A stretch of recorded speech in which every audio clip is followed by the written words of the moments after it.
It's what it always is here. This is Tim, this New York Giants Straight Talk, powered by Online Big Blue LLC. OTA started yesterday. They're going to go today, and then they're going to have a day off, and then go another day. We'll probably get some news out of OTAs today because the press will be in the house, not like on Tuesday. It's off season. I mean, it is what it is. The OTAs are great for the team. The OTAs are great for getting people acclimated, getting guys ready for mandatory mini camps, getting ready for training camp. It's a great thing for the organization. Not so much for content creators because there's really not much going on. You can run 7-on-7, you can do 11-on-11. Of course, it's not going to be in pads. But there's really no there. Sometimes when they say there's smoke, there's fire. Let me stand next to your fire. Oh, roll over, let Jimmy take over. Jalin Hyatt. Well, evidently reports have come out recently that Hyatt kind of checked out last season. That, the word inconsistent is a good word for Hyatt. He caught 23 passes for 373 yards as a rookie. He had just 8 receptions for 62 yards in 2024. He's played in career 33 games, and he has yet to score a touchdown. You can blame the quarterback. You can blame the misses, but you also have to blame the player. Because there are numerous issues with Hyatt's game. There's things that he needs to work on directly in year 3 just to get better. I was a big fan of Hyatt coming out of Tennessee. 1,000%. I like I said, if they took him in the first round, I thought I wasn't gonna have a problem with the health. They took him in the second round, I wasn't gonna have a problem. When they grabbed him in the third, I thought it was a great pick. But part of the problem that Hyatt evidently has is, and it stems from he's having issues with the coaching staff and upper management. Now, this is according to Connor Hughes of SNY. Like I said, you have to take everything with a grain of salt. I don't know 100% validity because we did, even though we're on the Believe Network, we did not have a chance to vet this. Basically, what Connor said was he mentally checked out at points last season when clashing with coaching staffs and upper management. There was no reason he should have been uninvolved as he was at any point last season. He's a player with the skills that the Giants should be able to use. Some players simply can't get out of the doghouse. And that was the problem last year. Yeah, he's been in the doghouse. I mean, it's weird with a guy which okay, you know what? Let's rewind a little bit.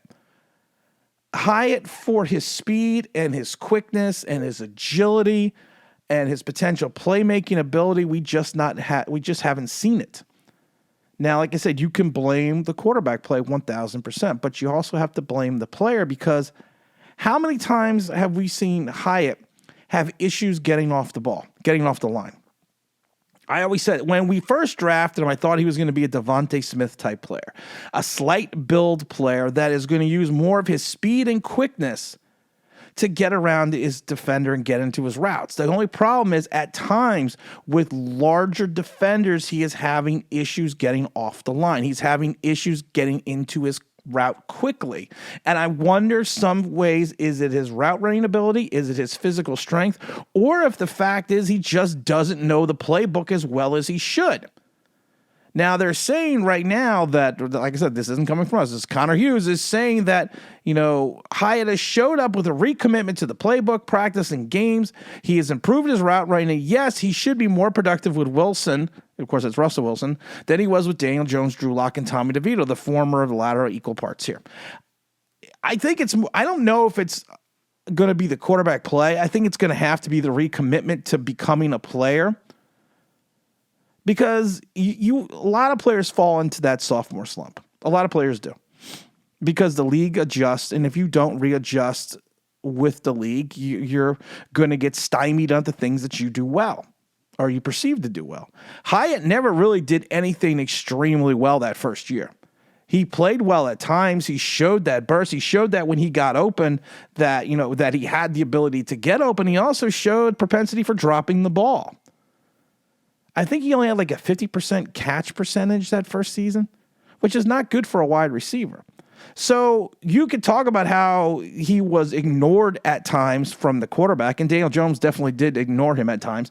Well, I don't think it just ignored him singularly. It was because of the fact that we all know that Daniel Jones was Danny Checkdown for a reason. But there were times that Hyatt was open and perfectly thrown balls, and he dropped it. It kind of is the same thing with Darius Slayton. And I kind of think this sometimes with Giant fans. You take the blue pill, the story ends. You wake up in your bed and believe whatever you want to believe. You take the red pill, you stay in Wonderland, and I show you how deep the rabbit hole goes. And the rabbit hole was Darius Slayton has been known to drop passes 100%. And all of a sudden, when Daniel Jones was at quarterback, it was never Daniel Jones's fault. It was always Darius Slayton's fault for dropping the ball. And there was some validity to that argument that Slayton dropped a lot of easily catchable balls. But now that Daniel Jones is gone, and we gave Slayton the 3 years, $36 million. It's no longer Daniel Jones's fault. I mean, no longer Darius Slayton's fault. It's now that Daniel Jones did not throw him into a position to catch the ball. I can think of at least 3 or 4 separate plays over the last year and a half that Darius Slayton was wide open and dropped the ball. A perfectly thrown pass, dropped the ball. I can also think of 3 or 4 plays where Darius Slayton was streaking down the middle of the field, basically having a step or two on a man, and still didn't. Daniel Jones never looked his way, 100%. But I just find it weird that all of a sudden we are. I shouldn't say we, but I should say some part of this collective fan base forgets all the drops that Darius Slayton has had during his entire Giant career. And a lot of that, some of that does fall on the quarterback, and a lot of that falls on concentration of the wide receiver, because like I said, I can think of at least 3 or 4 plays right off the top of my head where Darius Slayton was wide open and just dropped the ball. So having the recommitment from Hyatt to become a player, is that going to be enough in year 3? Because we are in year 3, and management has to be getting tired of this. Sometimes you can wait along. Sometimes you're waiting around so long for someone to do something that you, to your own detriment and to the detriment of the team, you see this glimmer of hope, but you continuously wait for it, and it never comes to fruition. Now, I'm hoping that doesn't happen with Jalin Hyatt, but like I said, if there are rumors that he has checked out, or he checked out at points in time last year during the season and had clashes with upper management and the coaching staff, and this guy's played in 33 career games and only has 31 receptions, you got to think about that. You got to think about the longevity of this guy. I'm hoping, like I said, I'm hoping there's a recommitment. I'm hoping there's a refocus. I'm hoping that everyone who's putting their Russell Wilson eggs, I should say, in the Russell Wilson basket, that all that pans out. But there's still a lot of ifs on this team, and that's what we're going to need to have. It's what we're really going to have to take a look at, the ifs. If this happens, if this does well, if this does happens, then we're going to be X. I don't know. Like I said, we have to wait. Let's get in the training camp. Let's do that. Let's get in the training camp. Let's see what goes on from there. I'm curious to see what's going to go on with Evan Neal. We got to stop with the fucking number thing. We got to stop with this. This is insanity. I'm sitting there reading some of this stuff on Twitter and online of how people are getting on Tay Banks because he doesn't want to give up the number to Jackson Dart. Well, Tay Banks is a first-round draft choice as well. Tay Banks is going to now be in the league for 3 years and been a starter for 2 of them. Why does he got to give up his number for a rookie? And if a rookie doesn't want to pay for the number, then that's the end of that. But for Jackson Dart to come out and say, well, it's too expensive. Like I said, I don't know what he's asking for.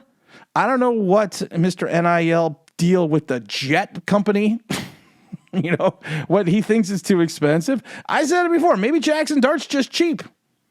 That's could be the point as well. But for people that want to get rid of Tay Banks because he doesn't want to give up the number, or people think that he's a bust because he doesn't want to give up the number. Oh my gosh. I mean,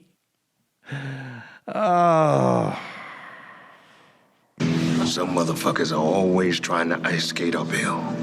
that should be the moniker today. Reminds me of the Knicks after that loss last night.